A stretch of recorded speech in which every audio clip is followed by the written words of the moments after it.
Howdy folks, Jamboree here. With the new Birds of Prey movie coming out this week, I thought it'd be great to talk about a classic Harley Quinn episode of Batman the Animated Series.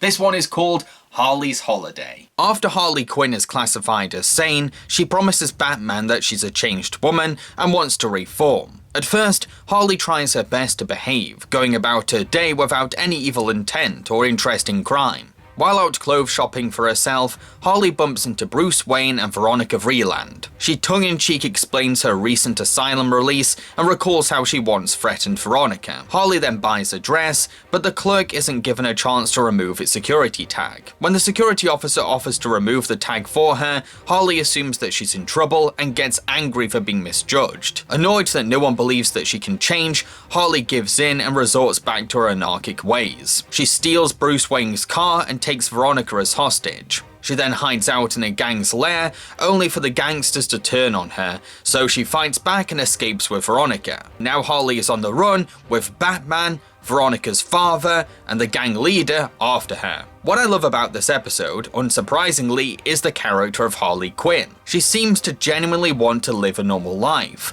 eager to prove that she's capable of doing good. But her insecurities get the best of her chance for redemption. For Harley, even though she has a piece of paper with the word sane stamped on it, that doesn't mean that she's going to slide comfortably back into society with ease. This is a woman who's experienced domestic abuse, confinement, and run-ins with the law. Due to her trauma, she finds it difficult to read people or the environment around her. Like, she doesn't notice that her pet hyenas frighten people, or how her energetic explanation about her path to reformity discomforts folks. Hey, remember me? That big charity bash a few years back? The one the Joker robbed? I was the clown girl holding the gun on ya! Oh, don't worry, I'm over the crime thing, see?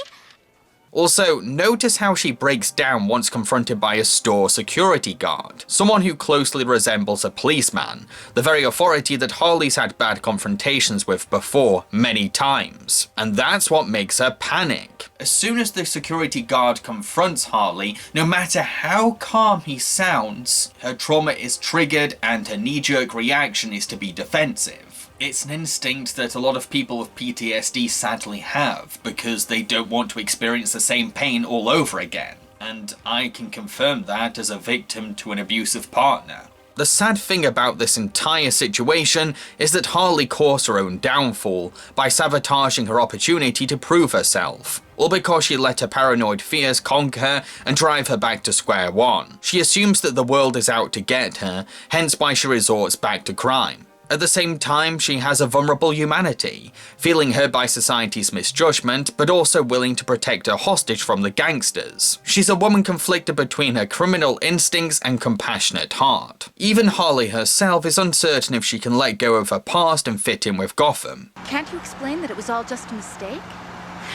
With my past? I don't even believe it myself. What makes this episode exciting to watch too is how everything escalates, with Harley's enemies growing in number the more people she offends or alerts. It quite reminds me of the over-the-top fun finale in Blues Brothers. But I think that the real glue behind this episode is Batman himself. While this may be Harley's story, Batman plays a part in helping her calm down and reassuring her that she can reform. He's not a hero who apprehends criminals for no reason. He legit wants to help these mentally confused people to find redemption, knowing that justice isn't the only solution to crime, and he does believe that Harley can change. Listen to me. All the work you've done, your freedom. If you run away, you'll lose them, Harley. You're so close to winning back your real life. True to her character, Harley refuses to be convinced that Batman has good intentions, jumping the gun into thinking that he just wants her locked up. But the more compassion Batman shows, the more Harley finds someone who truly understands her. This all builds to a surprisingly wholesome ending for a Batman cartoon episode, in which Harley feels validated by the Caped Crusader. Hey, just stay with me all day, risking your butt for someone who's never given you anything but trouble. I know what it's like to try and rebuild a life. I had a bad day too, once. Nice guys like you shouldn't have bad days. To conclude, Harley's Holiday is a fantastic Harley Quinn episode that explores the complicated psyche of Joker's former minion, indicating that unlike her ex-boyfriend, she does have a good heart, but her sensitive emotions always get the best of her. By the end, we want Harley to improve her mental health and become a more stable woman, because she's so charmingly lovable, and we feel sorry for how no one except Batman will support her. So those are my thoughts on Harley's Holiday. I have a question for all of you. Which is your favourite Harley Quinn episode of Batman the Animated Series? Let me know in the comment section below. Cheerio, folks!